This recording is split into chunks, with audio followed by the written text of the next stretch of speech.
See this house in Dyersville, Tennessee? Bad things happened here, and if you have sensitive ears, you don't want to hear about them from me. Carrie was an 11-year-old girl back in Iowa. She lived with her mother and stepfather, both of whom were dealing with personal demons. The stepfather, Ken, went to prison, and her mom wasn't capable of giving 11-year-old Carrie the support she needed as a new single parent. Enter Ken's dad, Bob Gawler. He lived in that house in Tennessee, and he drove halfway across the country in his Chevy Tahoe to see Carrie and her mom.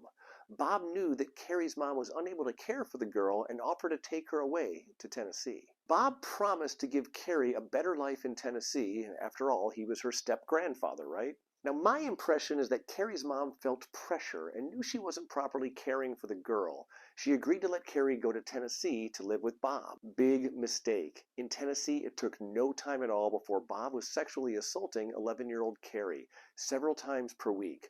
I'm not going to get into the graphic details, but this went on for 2 full years. Carrie had 2 friends, also from troubled homes, that Bob allowed to hang out at the house with Carrie.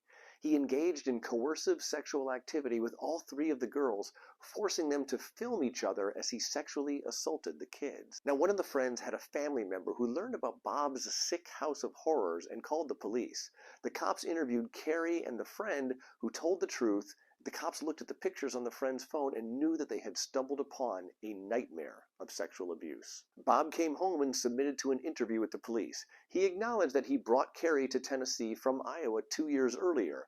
Beyond that, the pictures told the story, and Bob was placed under arrest on child sexual assault charges from the state.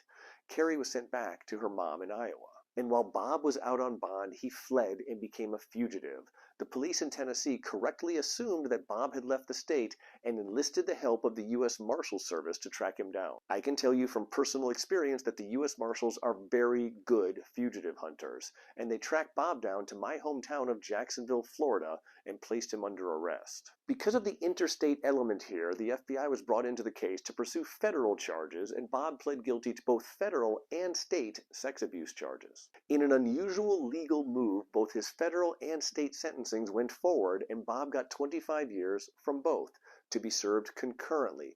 This ensures that Bob will remain in prison until age 77. He would require a pardon from the president and the governor of Tennessee to beat both of these sentencings, and I think neither of those outcomes are likely. I really want to know what you think about this case. Can you let me know in the comments, and then follow me for daily crime stories. Thank you for watching, and be cool.